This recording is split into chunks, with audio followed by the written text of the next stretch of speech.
Hello, everybody, and welcome back to the Chilluminati podcast, episode 335. As always, I'm one of your hosts, Mike Martin, joined by my two beautiful boys, Jesse and Alex. Oh, that's nice. That was just nice and just nice, just complimentary. What? It is a nice intro today, right? I like beautiful that. boys. It's going to be kind of not. I don't want to say a what rough about handsome men? Handsome men. What about rugged, boys, individualistic gents? Bad dudes, luxurious lads. Luxurious. I like that. I don't know if there's luxurious. I don't know if I would. I just this week learned what Poochie is. What?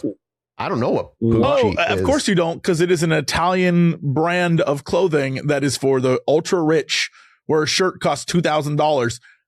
Of course you don't know. I didn't know. I just learned it, and I thought, well, shouldn't that be Gucci? No, there's Gucci and Poochie. We're that out. Is Poochie nice? I don't know. It's like a nice. Founded by a guy in 1947 in Italy. Okay. I'll let you figure out the rest from there. Well, at least it's got a pedigree. Yeah. I didn't. But I learned about it, so that's a thing.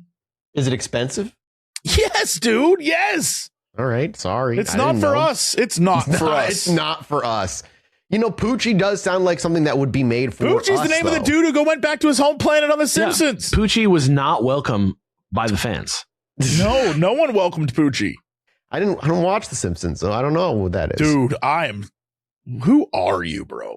How are you still Who even surprised? are you, dude? I thought you liked Poochie, Not dude. even I The thought you loved the Simpsons? Poochie I was watching episode. Dude. anime at that age. Yo, What anime were you watching at that age? Probably the same ones. I'm you assuming were. like 14. We're talking like 14, 15 years old. I don't know. What anime were you watching at that age? I'm asking at the age you Trouble think you would have watched Chocolate, Simpsons. You name it. Serial Experiments Lane. All the weird. All the weird ones? That shit. explains a lot about you. Okay. Yes, it does. Yes, it explains Cool. almost everything, actually. It's funny that you don't often say, like, when I'm like, I can't believe you haven't seen that movie, that you're like, I've watched anime, but I guess you have. Yeah, I mean, I used to. I mean, there were some things I was taking in, mostly anime and video games, and that was kind of the extent of it.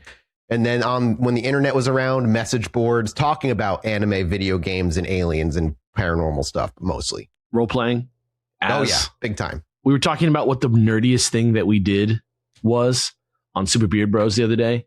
Like in our lives, like what we think the nerdiest moment, the single moment in our lives. And I said role playing on Redwall forums. It's phenomenal. Yeah. LARPing for me, 100%. LARPing is like, it's the same. I was like, it was like LARPing, but I just couldn't go anywhere. It was like the same. Yeah, exactly. What are you, Jesse? What's the nerdiest thing you've ever done? The nerdiest thing, probably this podcast. All right, let's relax. I don't know about that, sir. Bodied. I don't know about you guys, but I'm really cool. I don't know about you guys, but I'm super cool. So I'm cool. So. I mean, if you want to fund your coolness, go to Patreon. I don't know what the segue is here. If you want to fund your coolness, if you want to fund my coolness, head to Patreon.com. If you want to just fund my fullness, if you want to fund my ability to eat food and live in a house, in one of the poorly insulated houses that's here in Los Angeles, so that when it's 50 degrees, the winds howl through my walls and chill me to the bone. That's just Smitty, brother. Yeah. Oh, yeah, it's him. No, Smitty actually right now, I'm not even going to like tempt fate, because I remembered to close the windows before the episode and he is like asleep. So I am like, this is the best thing that's ever happened. I'm not even the guy talking today that much. So I feel great. Yeah, it's going to be a nice, smooth episode. I'm excited. Should we just jump right in to part 3 of the Warrens and get the sucker wrapped up? Here's my hesitation, is that I know that this is going to be a big bummer, isn't it?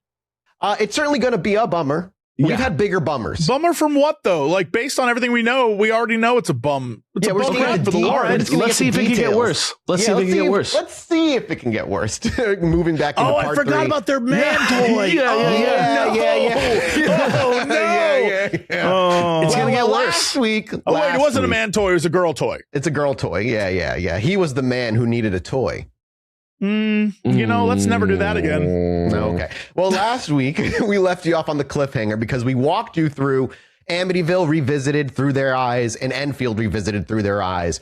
And we talked about how they operated with the press conferences, the religious provocation, the way Ed Warren would walk into a house, spend an afternoon there and walk out with a story that would sell millions of books. And we ended talking about the last big one, The Devil Made Me Do It, if we remember correctly. Yes. Because this is the one that goes through and bridges everything that we've been talking about and moves Ed Warren's theology into the land of the American legal system. That's what The Devil Made Me Do It really does. Because unlike a ghost story told on the talk show where he had free reign to say whatever the hell he wanted without consequence, when he was brought into a courtroom, he required evidence for his supposed claims. He needed facts. It required a judge who was willing to listen to what he said, that a demon from hell was the actual thing that committed a felony.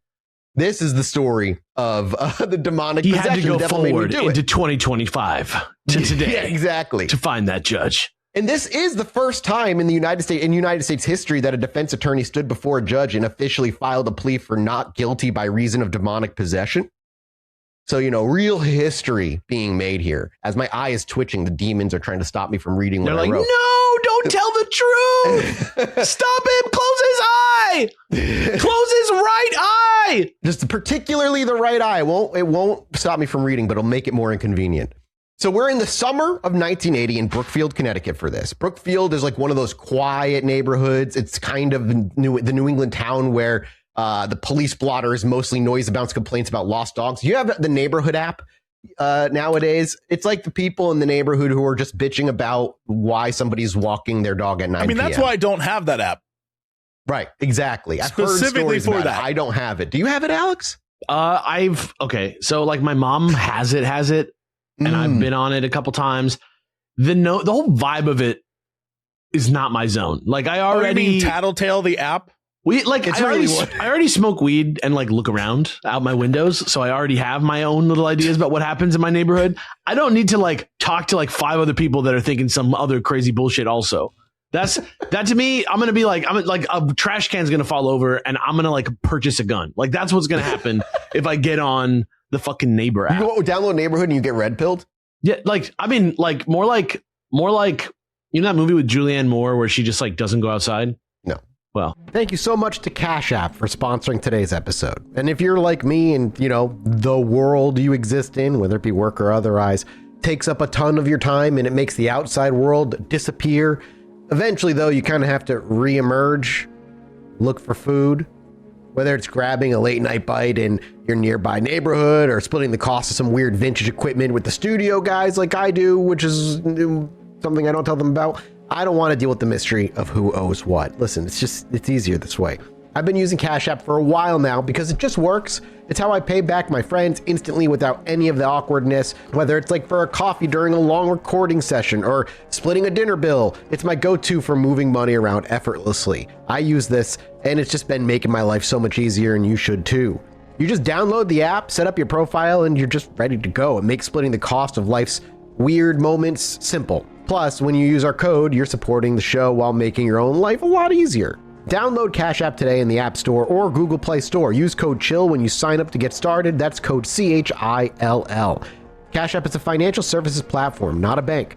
Banking services provided by Cash App Bank Partners. Prepaid debit cards issued by Sutton Bank, member FDIC. See terms and conditions at cash.app/legal/US/EN-US/card agreement. See terms and conditions and link below. Cash App Green overdraft coverage. Borrow Cash App cashback offers and promotions provided by Cash App, a Block Inc. brand. Visit cash.app/legal/podcast for full disclosure. Thank you again to Cash App for sponsoring the video.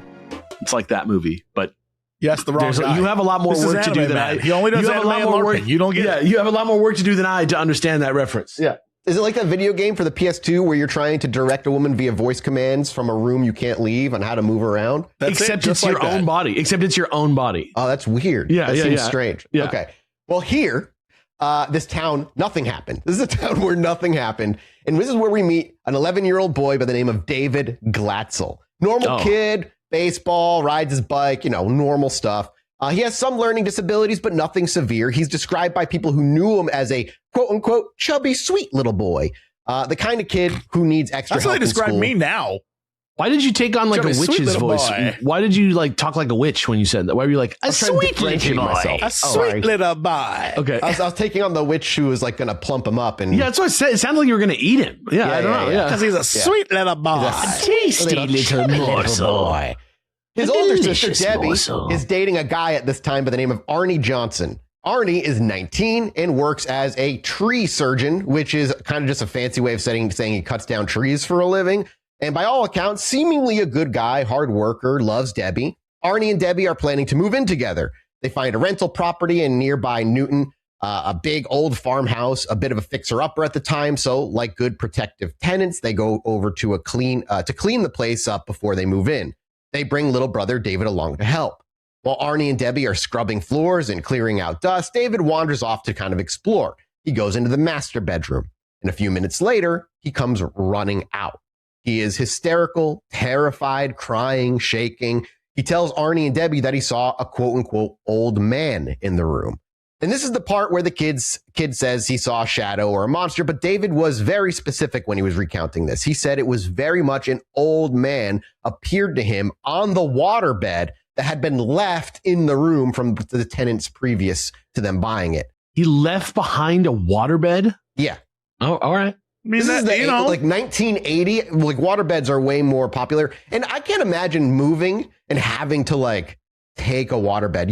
Once you get that waterbed, right? It's wherever you put it. Yeah, like how do you move a waterbed? Fair enough. Empty it, drain all the water, and then it's just like a slightly off-putting item. I don't know. There's something weird if they left behind their waterbed. It's kind of nasty, and I would not want to sleep on that waterbed. Alex, this is how I want you to put on your best 11-year-old boy voice, and this is what he said he saw. He had a ruddy complexion. He was wearing a flannel shirt and torn trousers, but then his face changed. It transformed into something monstrous. He pointed a finger at me and said, "Beware." Very scary, right? Apparently the entity continued to tell David that if the family moved into this house, they would all be harmed.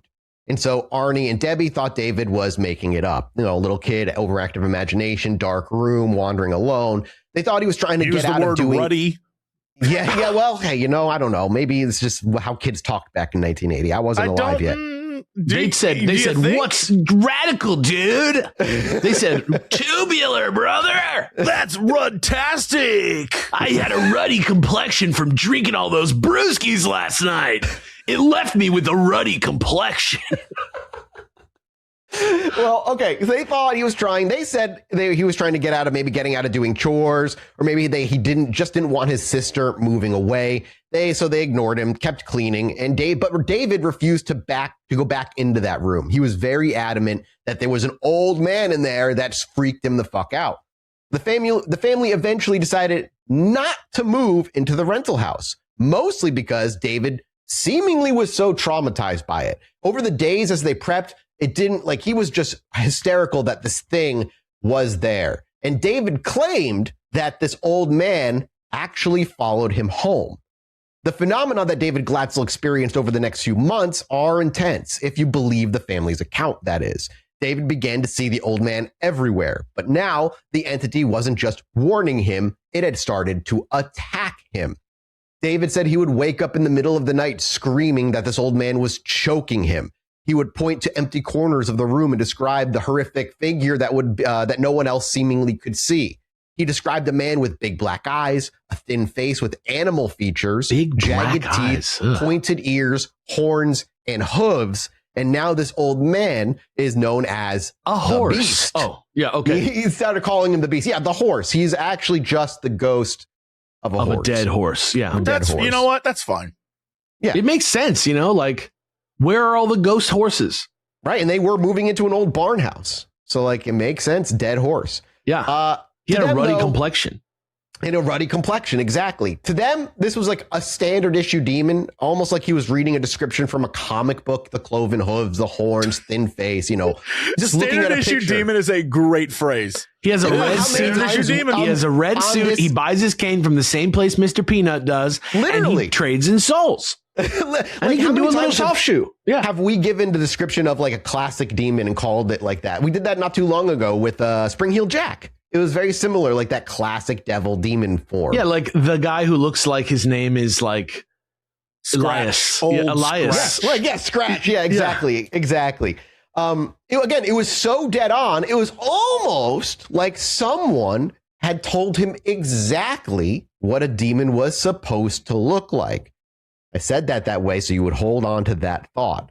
The physical symptoms started next. David began to gain weight rapidly. His parents claimed he would growl, hiss, and speak in voices that weren't his own. And at one point, he began reciting passages from Paradise Lost, John Milton's epic poem about the fall of Lucifer. Oh, and that's canonical to the Bible. No! And not just fan fiction. It's like a little more than fan fiction. It's like, love it. It's their favorite novelization of hell. You know how 50 Shades of Grey started as like a Twilight. Same thing. That's Milton. Yeah, that's basically Milton. Milton and Dante are basically Twilight. Yes. Except I had to try to study that book 3 times. I had to go to that class 3 full different times to get through it. Did it work? Yeah, Milton and Dante are like see. that fantasy TikTok stuff, romantasy. I love that. Book talk. Milton is book talk. Yeah, for sure. Cormac McCarthy has read it. Milton is book talk. You have to remember at this time, David is only 11 years old. So, it's supposedly he wasn't reading 17th century epic poetry in his spare time. But witnesses claimed that he would quote long, complex passages perfectly in a voice that sounded like a guttural growl. He would be sitting at the kitchen table and suddenly his body would go rigid and he would be thrown out of his chair by an invisible force. That's just being a teenager. Oh, that happened to you as a teenager too? Yeah, I would randomly go rigid and be thrown around by some sort of force. I'd randomly go rigid all the time when I was a teen. Yeah, I mean, that's just being a teenage boy. And figuratively, I was thrown around constantly. Yeah, I didn't know which way was up. It's wild. That's just puberty. I was just a tornado of emotions. I just wait to get rigid, and I would know. Yeah. See, you just got to use the disadvantages you're given as advantages. Don't shake your head like that. I can. I will. I'm ashamed for us all. His mother, Judy Glatzel, started getting terrified. She was a Catholic. This was a Catholic family at this time. New England is very Catholic, and she did what any good Catholic family would do. She called a priest. And a priest came to the house to bless it. During the blessing, David was reportedly thrown across the room. The priest, realizing this was above his pay grade, told the family they needed experts and they needed people who understood this kind of darkness. And who else did he say to call but Ed and Lorraine Warren? That's my genuine favorite bit about all of this is the fact that a priest whose whole deal is like, it's above my pay grade. You have to call these other people that have nothing to do with anything that's going on here. They'll handle it. Incredible. I'm going back to the church to, I don't know, drink wine. I got mass in 2 hours. I got stuff to do. Dude, I asked if anybody in the clergy who listens to the show would reply to our show last week, and somebody totally did. Yes, they did on our Reddit. Phenomenal post. Thank you. If you have a chance, head over there and check that out this week. It is literally so good. Yeah, it's pretty cool. I don't have the name in front of me. Let me get it really quick. I'm pretty sure Fate posted it. Okay, yeah, that's great then. But I mean, that's so crazy, right? Like there is a lot to it. There's a lot to it. And obviously the different branches of Christianity have their own different ways of handling it. But definitely give it a good read. Maybe we'll talk about it in the minisode today. Anyway, they call Ed and Lorraine Warren and they arrive in Brookfield and they did exactly what they always do when we've learned that they've done at this point.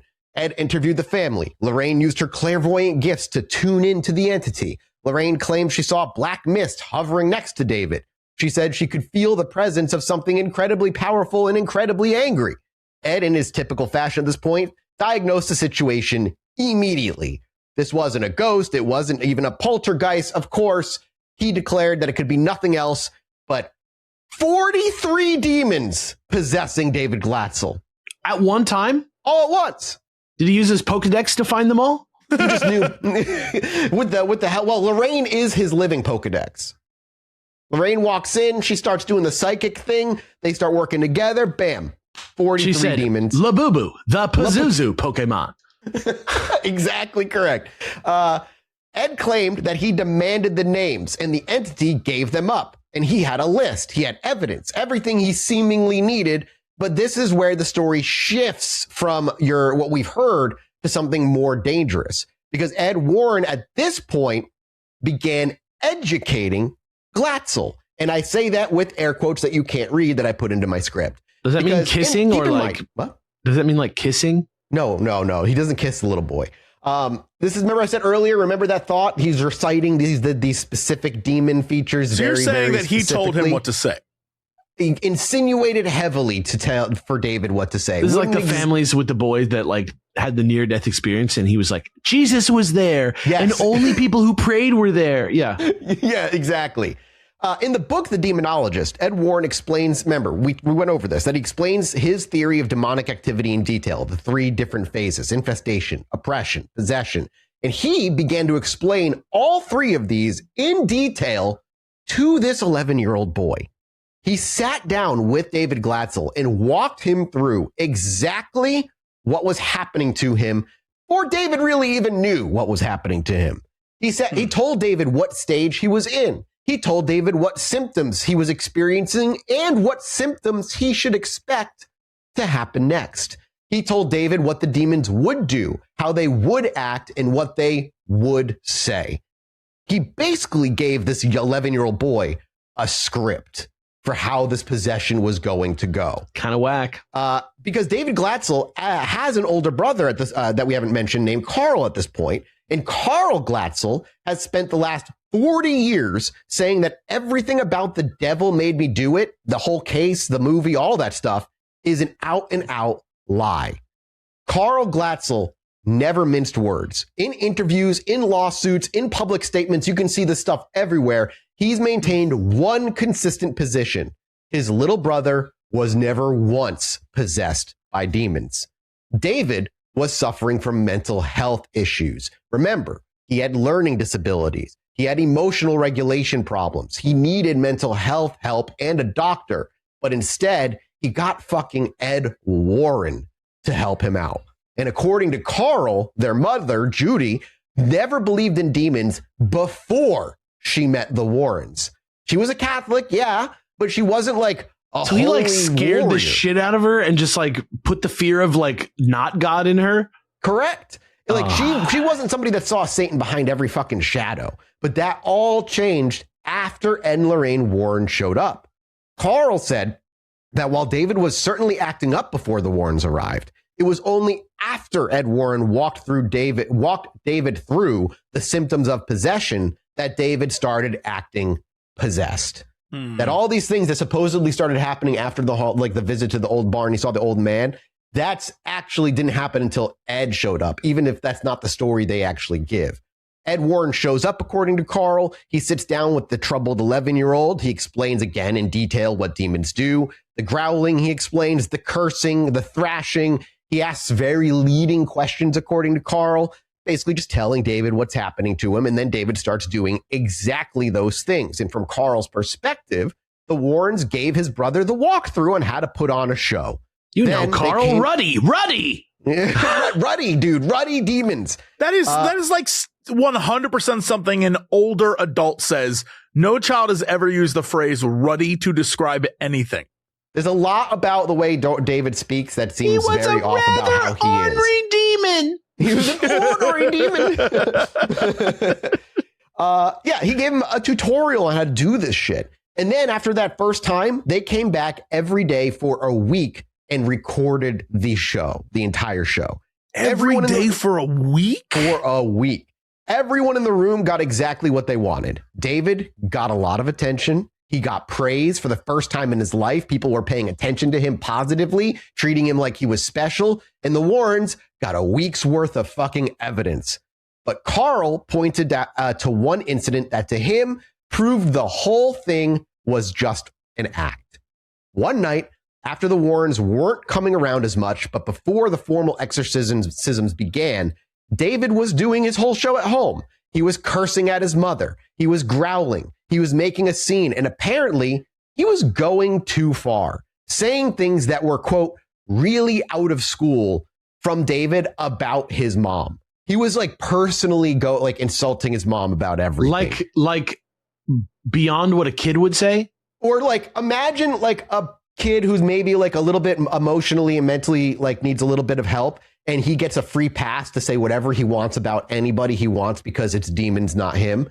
Right. And that goes on for a week, and he's like insulting his mom and like, you know, calling her a bitch and all this stuff, like way out of line, essentially, especially you know for what's Carl. really funny is knowing for a fact that if this was me as a child and I did all this, my dad, demon or not, would have slapped the shit out of me and then been like, I'm getting the belt, boy. Like he would, like, how dare you talk to your mother like that? There's no way that this is me going, hold that thought. Right, I would have been like, I'm fine. I'm lying. Hold that. Shh. Because something I also didn't mention is during a lot of these outbursts, his dad wasn't home very often because his dad worked 2 jobs. He was almost never around. But on this night, he was home and he was there. When he saw that happen, he immediately had enough.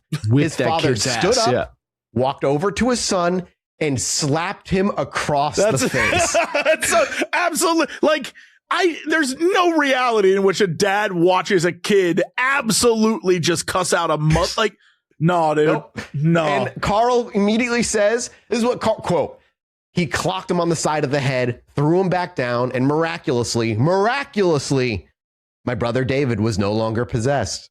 Crazy how that is. He hit him with the hand of God, dude. He slapped the demon right out of him. Yeah, God was acting through his God father. Honestly, that's how the warden should have spun that. God Hand PS2 is based off the Warrens. Yeah. His dad was like, none of this. I'm fucking sick of this shit. You've been doing this to your mother while I've been at work. No more. Wham! They should make They should make like a platinum game where you're like a priest and you beat the devil out of people. It's called Bayonetta. I mean, your daughter of angel, you more like beat the angels out of people. That's true. You're actually beating the angel out of people. That is genuinely. I'm writing that down as a note, as like a quick game to make, where it's just called Priest Slapper, and you're a priest, and people come to you, and they're like freaking out. You just slap them. You smack and they have to do it to like a beat or some nonsense. That would be hilarious. Yeah. Dude, smack the it's like that scene from Kingsman, but forever, and you just curing people of continuously curing people of like possession. They walk away like all together. They like walk away all like dressed and shit. Yeah. I just imagine this moment as when David gets slapped, he just falls, his eyes get big and watery, and they get that very cartoonish like glistening in his eyes, like, oh my God, I'm really behind gentle parenting, but every once in a while, I just shit like this, you just need a little bit of a I just think it's about the style of parenting. It's like just knowing dads, there's no way they tolerate that shit. The further back in time you go, when you say something about your mother, your dad's going to hit you, the more likely. The further year back, the more likely your dad's going to hit you, until at some point the dad just starts hitting you before you even start talking.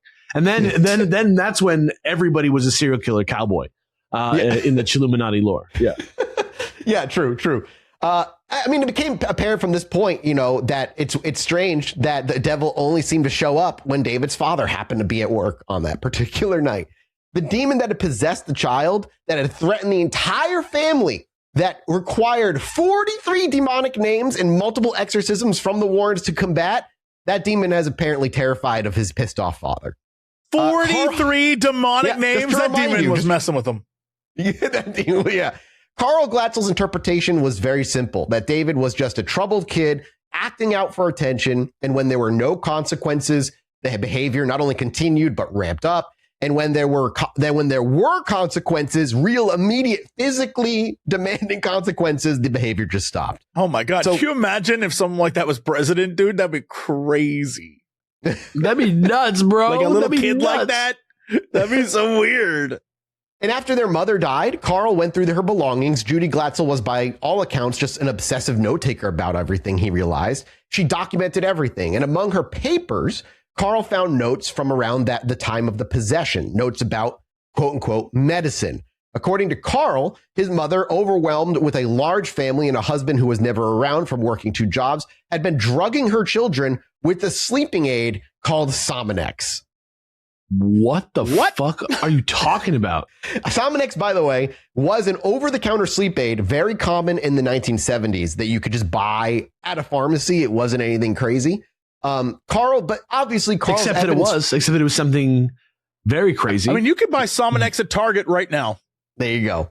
Carl's evidence was circumstantial at this point because there's no physical evidence that was happening. He remembered that his mother always fed the family from a large communal bowl. Everyone ate from the same pot, but she always made a small separate plate for herself, saying things like, oh, I don't need any of that, or I don't like stroganoff, or whatever the dish was.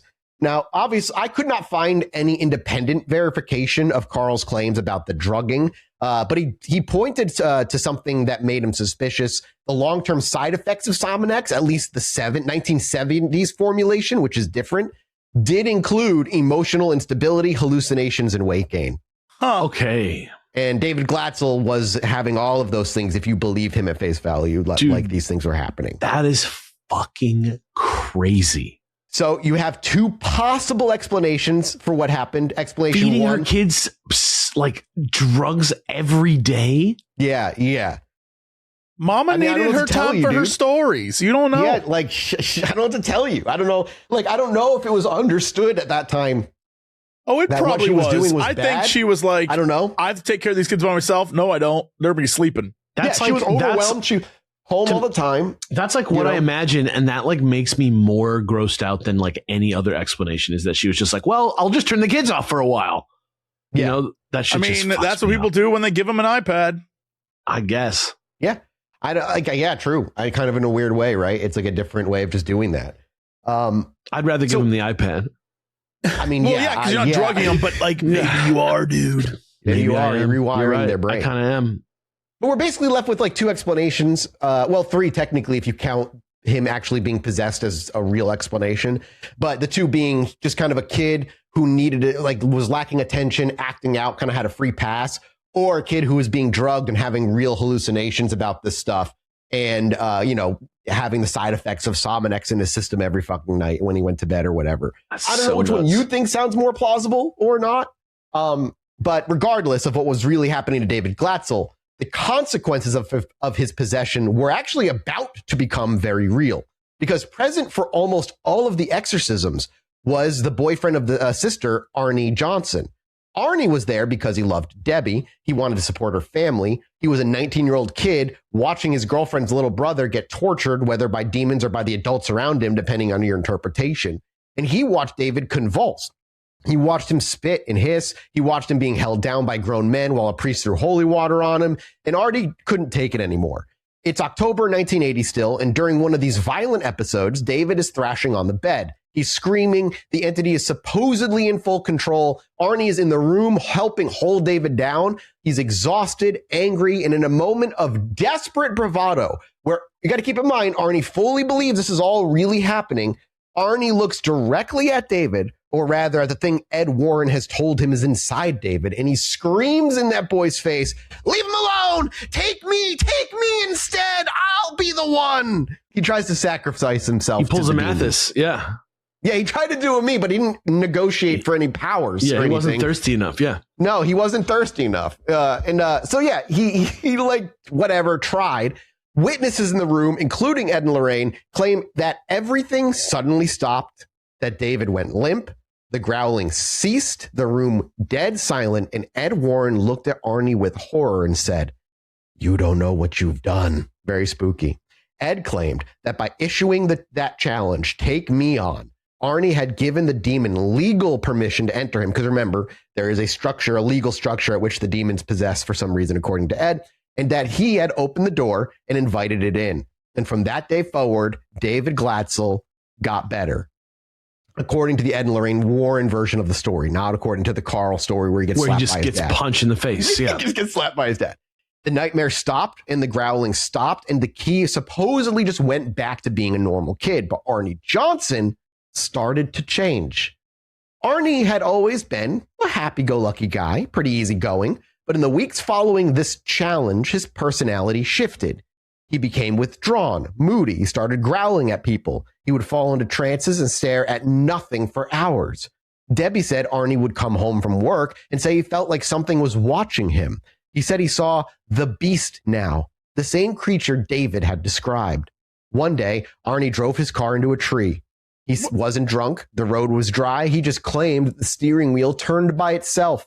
He claimed a demon took control of the car and tried to kill him. Ed Warren told the family, "The possession has transferred. It's in Arnie now." But nobody did anything. There were no exorcisms for Arnie. No priest came and blessed Arnie. There's this new lore now. They can jump from body to body like this rates. Is where the devil made me do it story is, though. The focus had been on saving that little to David, the little boy. Now that the boy was safe, everyone just sort of hoped Arnie was just having a bad time or a bad month until February 16th, 1981. Arnie and Debbie had, listen, we got to keep pushing. I love the idea that, like, man possessed by demons is crashing his car into trees. He's having a bad month. He must be having a rough one, guys. Let's steer clear for a couple days.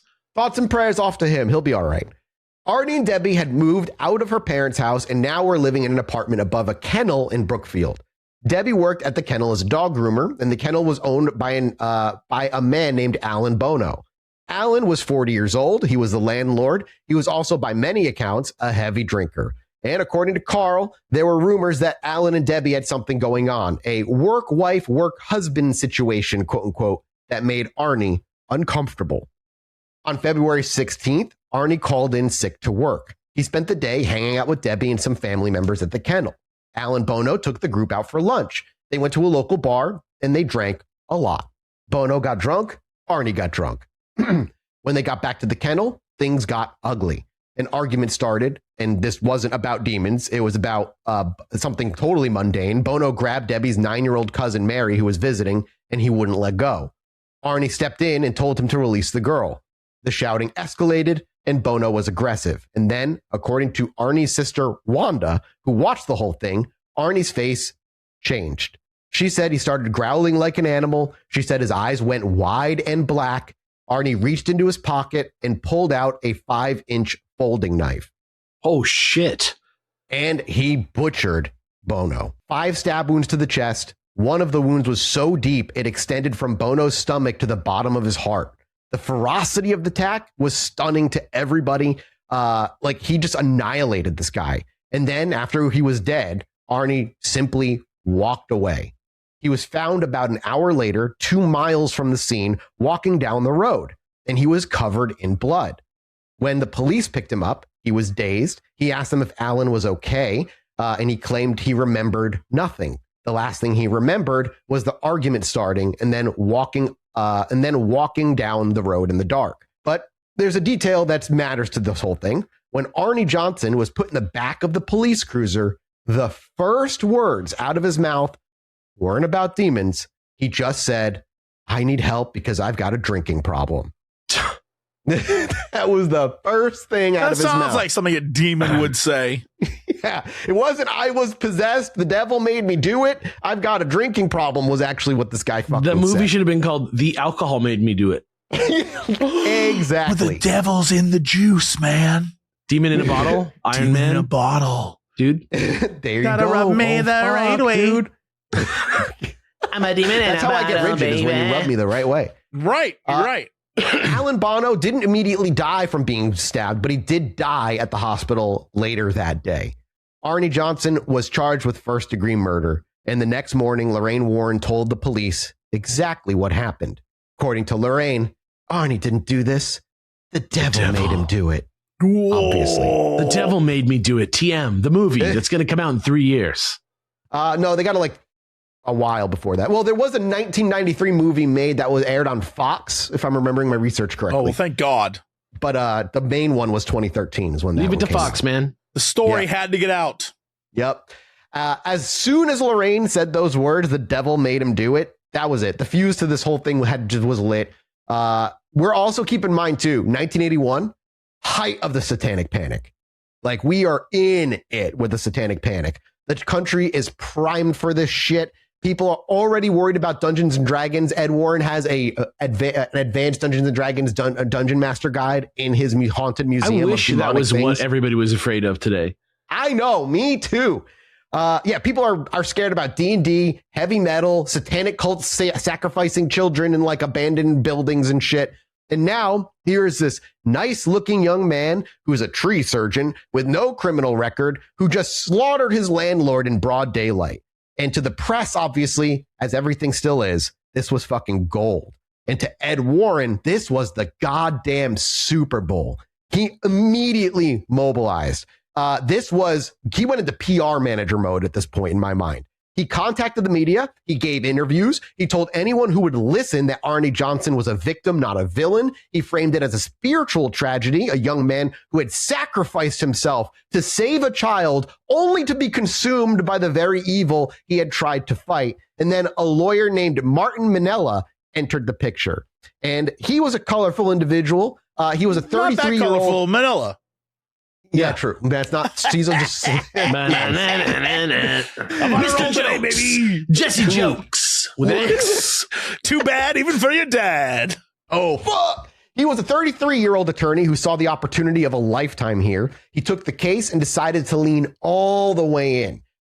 He wasn't gonna argue like temporary insanity and shit. This man was going in with the intent to argue that Arnie Johnson was possessed by a demon and therefore could not be held criminally liable for his actions.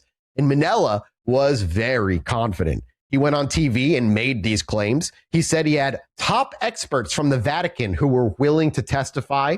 And he said he would subpoena priests who had performed the exorcisms. He told all this to the Washington Post. And one quote he said to the Post was, quote, "The courts have dealt with the existence of God. Now they're going to have to deal with the existence of the devil." Because it's true. You are sworn on a Bible, right? If you think about it, you swear in a Bible, they'll tell the whole truth, blah, blah, blah. If you believe in God, do you not also have to believe in a devil?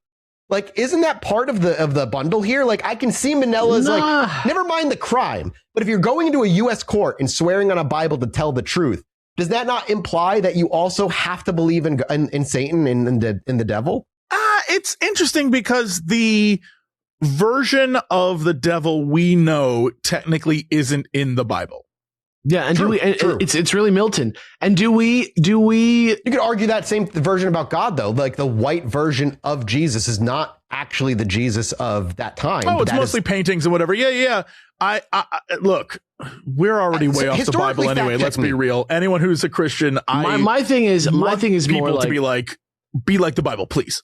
My thing is more just like that's half the like Jesus is fucking sick. He is a cool dude. He's a cool ass dude. Agreed. So fucking sick. Yeah. And nobody acts like Jesus nowadays, and that's the problem. Well, not nobody.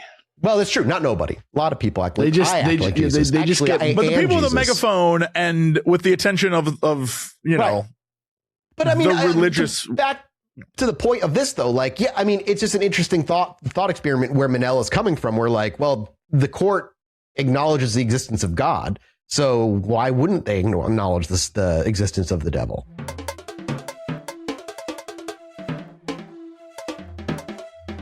I mean, do you swear everyone in on the Bible? I don't. That's their default. I'd say. Right. I would say like it's their default. You can choose other things. I think. Like right. But. So like technically, not necessarily do you have to bring God and the devil into the courtroom, but I think a lot of people probably just do it without thinking about it. Especially in 1981. Yeah. But at this point, like with Minella leaning in and kind of going in with that mindset, he and the Warrens just became a team. You would see them on Good Morning America. They were in People magazine. They were holding press conferences while Ed would describe the 43 different demons, and Minella would talk about legal precedents in England from centuries ago. Meanwhile, Arnie Johnson was sitting in jail, probably wondering how his life turned into like all this. And at a press conference, like, but also keep in mind, like the press conference isn't the rule of law. They're operating within the court of public opinion during the lead up to all of these proceedings. Sure. And Ed Warren, for all of his bluster, was about to run into a force way more powerful than he had ever dealt with up to this point. Satan? A superior court judge who wasn't buying any of his bullshit at all. Depending on who you ask, that may be Satan. Coxed him. Jesse Jokes with an X. The trial began in late October 1981 in Danbury, Connecticut. The courtroom was packed. Reporters from all over the world were there. They were waiting for the fireworks. They were waiting for a priest to take the stand, describe vomiting, spinning heads, all the typical stuff you would expect of an exorcism. But the presiding judge, Robert Callahan, was not having it. Before the trial even really got going, Minella tried to submit his plea, not guilty by reason of demonic possession, like I said. Judge Callahan looked at it, and he simply said, no. The court will not allow the defense of demonic possession. It is irrelevant, immaterial, and unscientific. We are not going to turn this courtroom into a spectacle, were the words of the judge. And just like that, all this buildup, the press conferences, the TV show appearances, the magazine interviews, the demon defense was dead in the water. Nothing they could do was going to be taken seriously. Just because the judge was just a hard dude. Yep. Callahan ruled that testimony about devils, demons, or possessions would be inadmissible. He said that even if you could prove possession was real, which you can't, it wouldn't matter legally. In the eyes of the law, Arnie Johnson stabbed Alan Bono. Unless Manella could prove Arnie was medically insane, the devil was irrelevant. Ed Warren had shown up with 6 priests ready to testify. All of his tapes from the week of him being there, all the photographs, he had his whole presentation prepared, and the judge wouldn't even let them through the door. Ed couldn't even walk into the PowerPoint, Your Honor. Seriously, Ed wasn't even allowed in the courtroom. And I made slides and microfiche. So Manella had to pivot. He had to argue self-defense, but the self-defense argument fell apart because Arnie stabbed an unarmed man 5 times with a 5-inch knife. It didn't look like in the eyes of the law, that's it, man. There is no it doesn't matter why you did it. You did it. No, he was raging out because he thought his girlfriend was sleeping or fooling around with this guy while he was at work. Ed and Lorraine Warren, who had spent months hyping this up as the trial of the century, were sidelined. They couldn't testify about the demons. The priest couldn't testify about the exorcisms. The jury didn't hear about the beast or the challenge that Arnie gave the kid. They just heard about a drunk argument that turned violent. The jury deliberated for 3 days, and on November 24th, 1981, they came back with a verdict. Not first-degree murder, but not innocent either. They found Arnie Johnson guilty of manslaughter in the first degree. He was sentenced to 10 to 25 years in prison.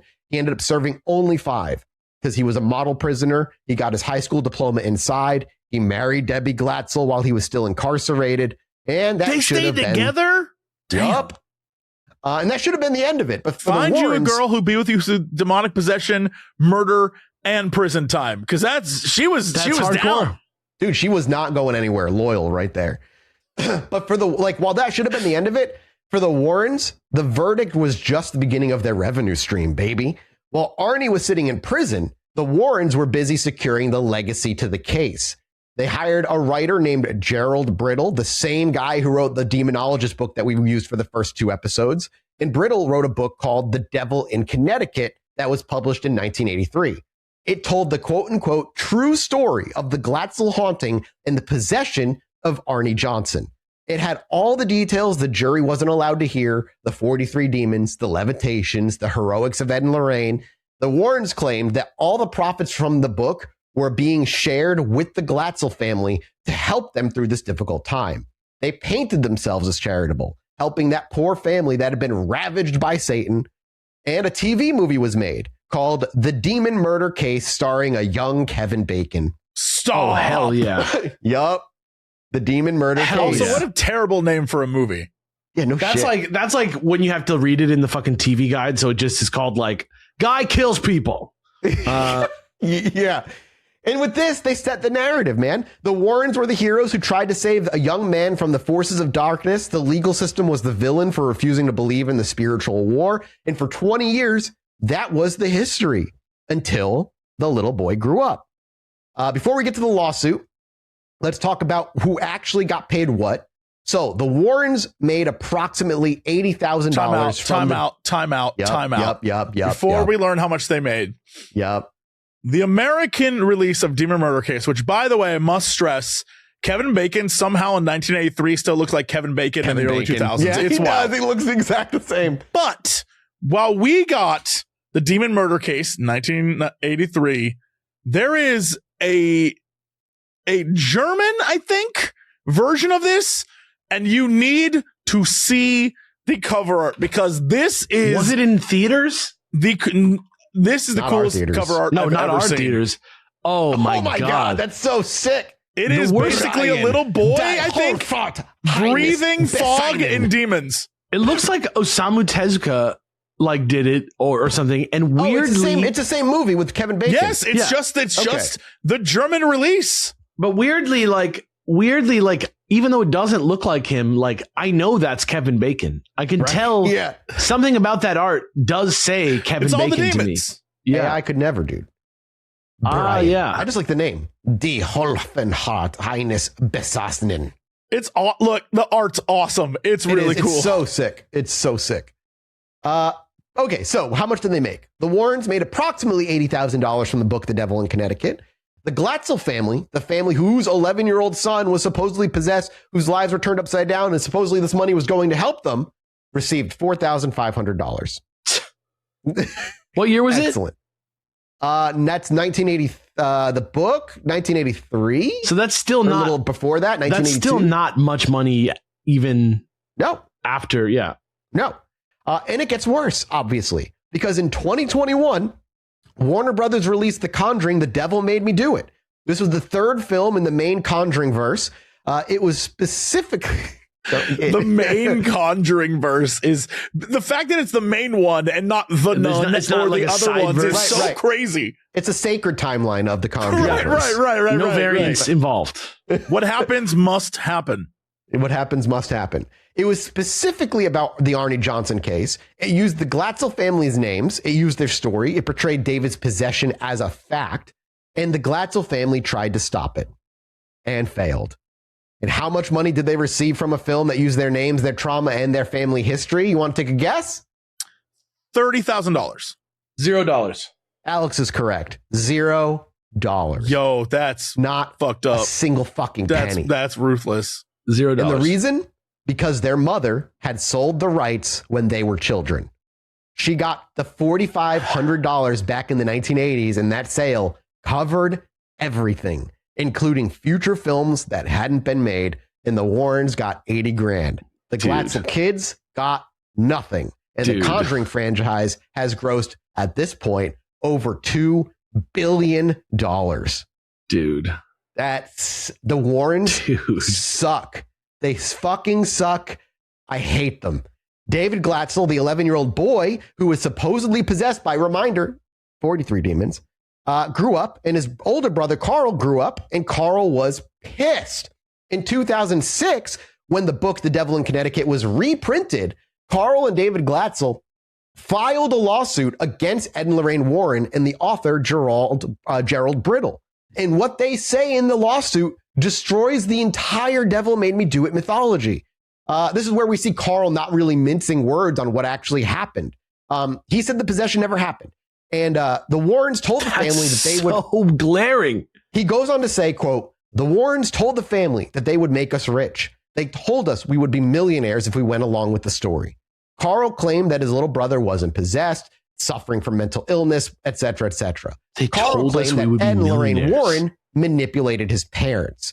He said the Warrens concocted the demon story to capitalize on the media frenzy. He called the entire thing a hoax. He said the Warrens, quote, "manufactured a phony story about demons in an attempt to get rich and famous at our expense," end quote. Dude. And David, the boy who's at the center of it all, joined in on the lawsuit. He stated that the possession had ruined his life. Because of the book and the movie, he had been stigmatized. He couldn't get a job. People looked at him like he was a freak. He had spent his childhood being told he was a vessel for Satan when he really just needed help.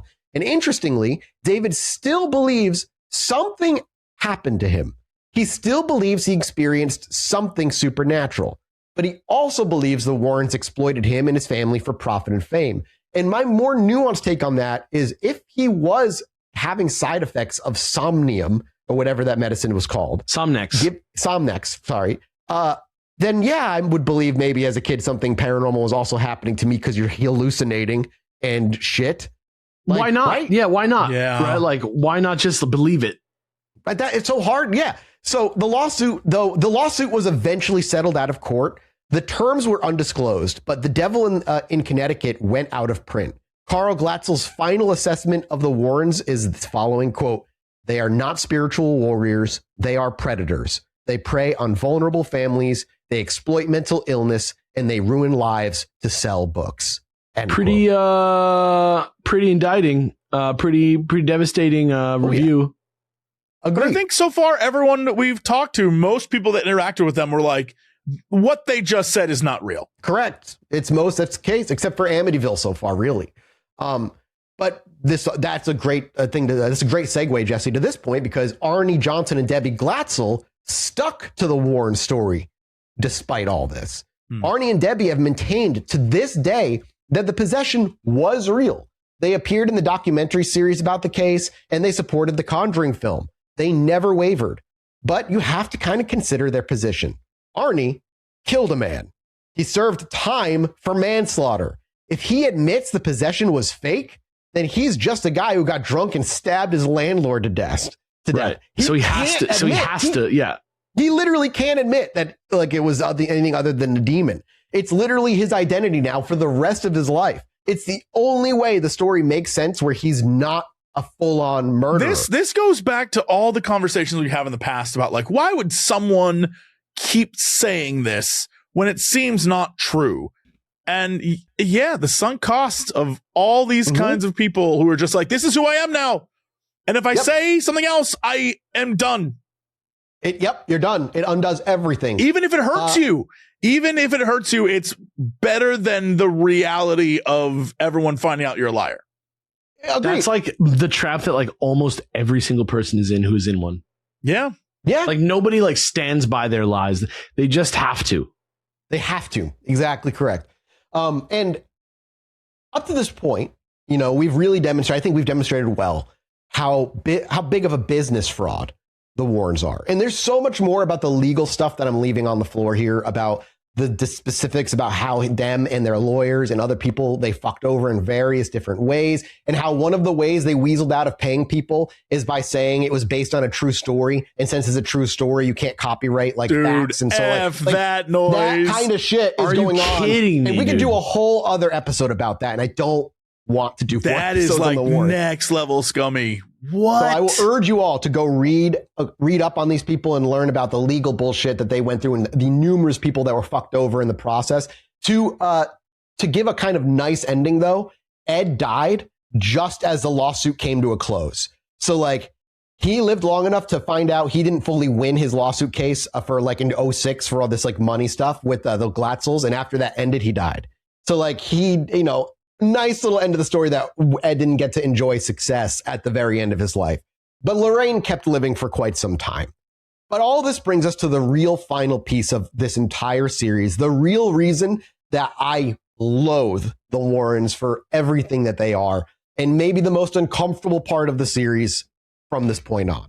Because we have spent these past 3 episodes talking about Annabelle, Amityville, Enfield, Devil Made Me Do It in smaller cases, talked about the Demonologist, the book, Lorraine is the Clairvoyant, but we haven't talked about Ed the Man and Lorraine the Woman.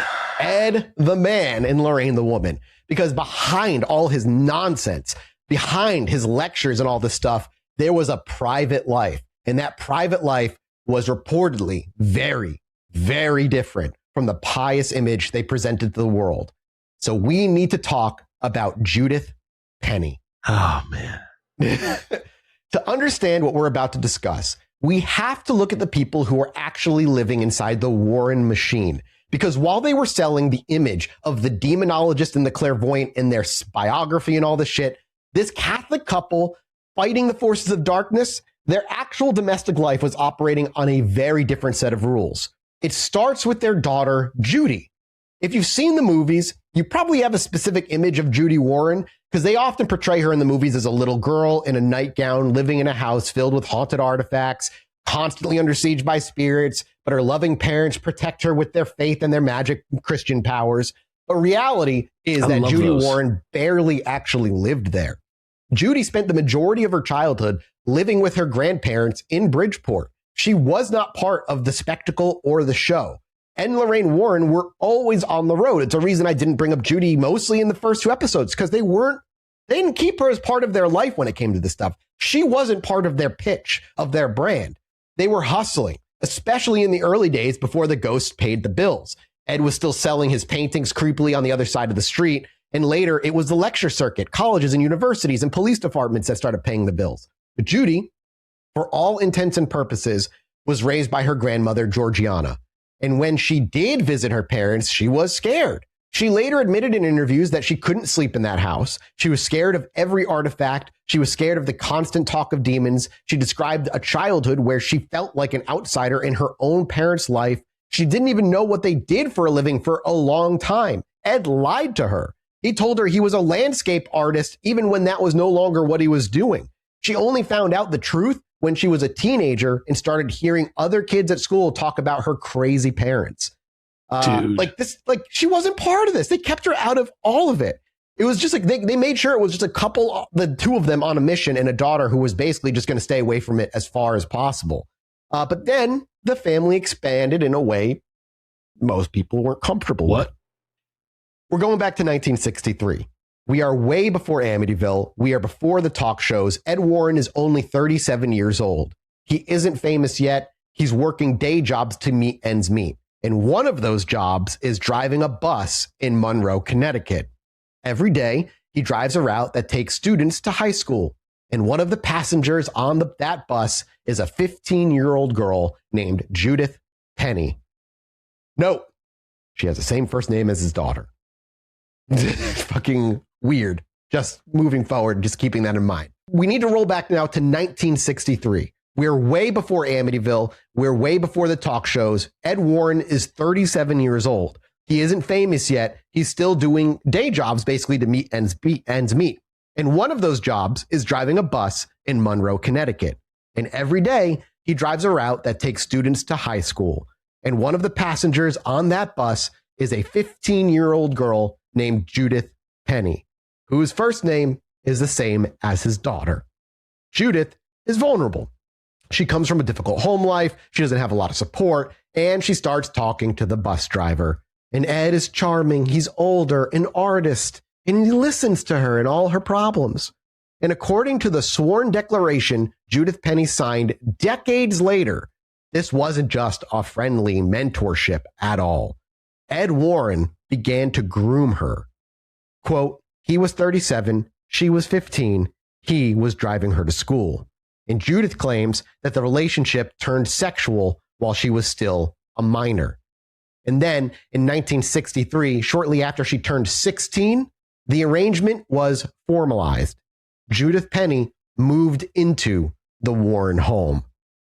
What the fuck?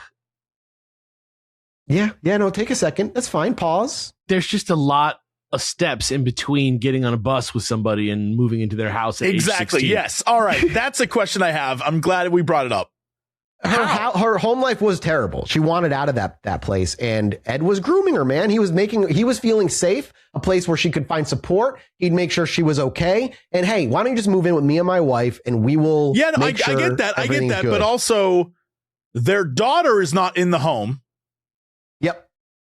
And he got the wife to be like, you know what? This 15-year-old girl that I know nothing about, bring her in. Yeah. Bring her on in. Let's get to that. Because, how does a 37-year-old man move a teenager into his house in 1960s suburban Connecticut without anyone noticing? Because the answer to that rhetorical question is, people did notice. Almost immediately after Judith moved in, the police were called. A concerned citizen, likely, I'm guessing, a neighbor or someone from the school, reported that this underage girl was moving in and living with a grown man who wasn't their family. And the police actually showed up at the house. They arrested Judith Penny. What? They didn't arrest Ed. They arrested the teenage girl, and she spent a night in jail. The police knew exactly what was happening. Let's not mince words here or play around. They were basically trying to get her to flip on Ed. Yeah. They pressured her to sign a statement admitting that she was having a sexual relationship with Ed Warren. But if she signed that paper, Ed goes to prison for statutory rape. The career is over decades before it even starts. No Amityville, no Conjuring. So as we know, Judith Penny refused to sign that. She sat in that jail cell and protected him. She told the police that Ed and Lorraine were just charitable people who had taken her in because she had a bad home life. She claimed she was like a niece to them. The police couldn't prove the sexual contact without her testimony, so they had no choice but to let her go. But the court didn't let her off the hook completely, thankfully. They ordered her to report to a delinquent youth officer for probation meetings for a month. And honestly, this is the one that shows you how confident or even arrogant, I would say, Ed Warren really was. Because keep in mind, Judith's 16, she can't drive. So who drove her to the mandatory meetings with the probation officer? It's fucking Ed Warren himself. The man that she was being accused of sleeping with was the one driving her to the meetings where she was being monitored for being a delinquent, for living with him. And obviously nobody stopped it. Ed, I think to Ed, that helped almost prove his story of that, like, oh, nothing's happening. See, I'm driving her to her probation officer. Am I really all that guilty? So Judith stayed, and the house settled into a routine that would last for nearly 40 years. She became a fixture of their life. According to her account, the living arrangements were very specific.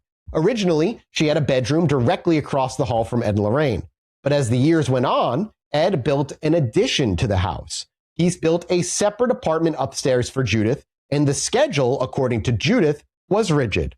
One night with Lorraine, one night with Judith, like clockwork. Ed Warren alternated between the two of them. And Lorraine Warren, yeah, I know. Just let it sit, And Lorraine Warren, the clairvoyant woman, the woman who claimed she could feel the presence of demons, was just downstairs when he was upstairs with her. Judith claimed that Lorraine was fully aware of the sexual relationship. In fact, Lorraine consented to it. In Judith's view, Lorraine accepted it because it kept Ed happy. It kept the marriage together. And most important, it kept the business running because behind the scenes, apparently, Ed could also be very aggressive and sometimes violent with Lorraine Warren, hitting her, yelling and screaming at the top of his lungs and so on. Lorraine Warren got a break when he went to spend the night with Judith. And that, I think, was part of why she didn't stop it from happening, which is cruel and abusive in a different fucking way. Devastating. Yeah. No shit.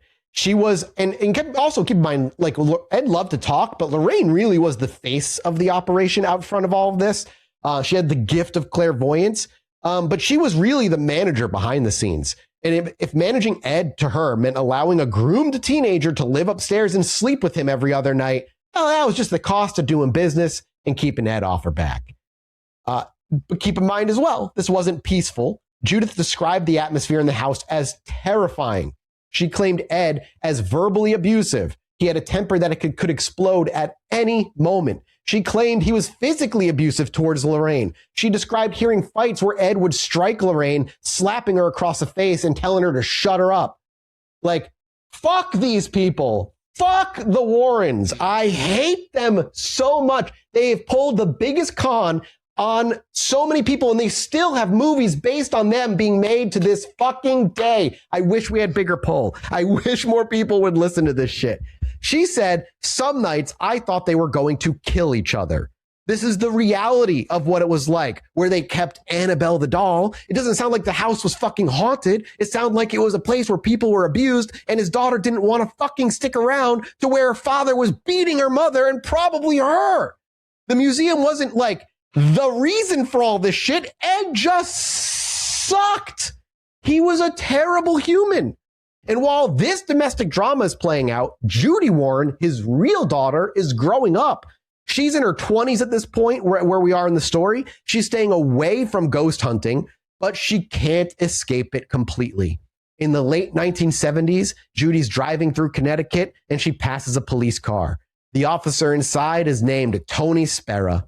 Tony is writing a report. He looks up, he sees Judy driving by, and according to Tony's own retelling of the story, he was instantly, quote, taken back by her beauty.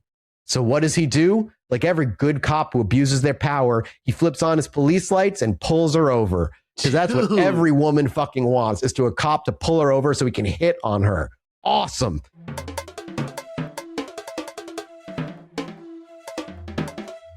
It turns out Tony wasn't only interested in Judy either.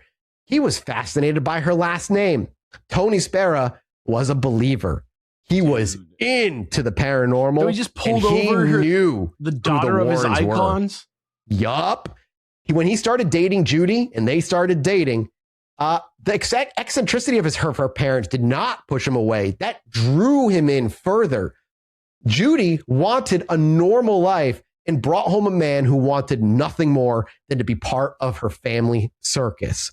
Tony Spera became the son Ed Warren always wanted. He started showing up at the lectures. He started carrying the equipment. He started investigating along with them. While Judy stayed in the background, Tony moved up to the front. He bought into everything completely. And this created a new layer to the family business because now you have Ed, who's at the top, Lorraine, who's like right there next to him, Judith, the young Judy, the secret mistress who lives upstairs, and now Tony, the man dating their daughter, Judith, who's an eager apprentice marrying into the paranormal dynasty at the behest of Ed Warren. I have a headache. It's like Game of Thrones, but for horrible child molesters. Dynasty. My head hurts. I'm sorry. It's just how it is. It's like you can build a map of this shit. Today, Tony Spera runs the Warren legacy. He's the one that maintains the occult museum, gives the tours, interviews, all that stuff. But anyway, back to the story of the 1970s. In 1978, the delicate balance of the house was threatened. Judith Penny, who was 30 years old at this point, had been living with the Warrens for 15 years, and she got pregnant. She told Ed the baby was his, and this was a catastrophe because it's fucking 1978. The Amityville horror book just came out. It is flying off the shelves. The movie deal is in the works, and the Warrens have their first real chunk of money heading their way. They are about to become the most famous paranormal investigators on the planet. And this is their brand, Catholic, wholesome, spiritual warriors. If news breaks that Ed Warren has impregnated his live-in mistress, this shit is over. The church will disown them. The book deal collapses. The movie would never have gotten made. So, according to Judith, the Warrens went into crisis mode. First, they allegedly tried to convince Judith to lie. They wanted her to say she was raped. They wanted her to say a stranger did it. That was first, a cover story. But Judith refused. She wouldn't lie about being raped, so they had to change the plan. Judith claimed that Lorraine Warren, the woman who publicly condemned the occult, who spoke about the sanctity of life, who presented herself as a devout Catholic with psychic powers, sat her down and told her what she had to do. She had to get an abortion. Judith claimed Lorraine persuaded her to terminate the pregnancy to save the business. And Judith did exactly that. She got the abortion. She stayed in the house. She went back to the room upstairs and she kept the secret. And the Warrens went on to become the global superstars that everybody knows them to be. The domestic secrets of the Warren house might have stayed buried forever, if not for one thing. Hollywood money, baby. It ruins everything. In 2013, The Conjuring was released, and it was a massive fucking hit. It launched a multi-billion-dollar franchise, but before the first ticket was sold, a legal war had already started over who actually owned the story of Ed and Lorraine Warren. The combatants were Warner Brothers, the studio, and a man named Gerald Brittle, the author of The Demonologist. He had a contract with the Warrens that gave him exclusive rights to their life stories. When Warner Brothers made The Conjuring without paying him, he sued. Guess how much he sued for? This is a fun number. $69 million. $1 million. $900 million. You know, before the first movie of the Conjuring verse was even made. He was right, though. He was right. That number does sound fucking insane. But for him, this is everything, man. It was the rights to an entire future franchise. Annabelle, The Nun, everything. This was riding on this first movie. Warner Brothers' defense, though, was also a very simple one. They argued that The Conjuring wasn't based on Brittle's book. They claimed it was based on historical facts. I was about to say, did they hit him with the same thing the Warrens used? Yup. Wild. Their argument was, you can't copyright history. Yeah. Ed and Lorraine Warren really fought these demons. You can't copyright that. Exactly. Damn. These things really happened. Therefore, they are historical events, and we can make a movie about them without paying the guy who wrote the biography. That's so fucking stupid. It's clever, though, but it did have a fatal flaw. If you claim it's history, well, now you have to prove it's true. Yeah. Yeah. And Gerald Brittle's lawyers realized this was their opening. To win the lawsuit, they didn't have to prove that Brittle wrote the book. they had to prove that the Warrens were frauds.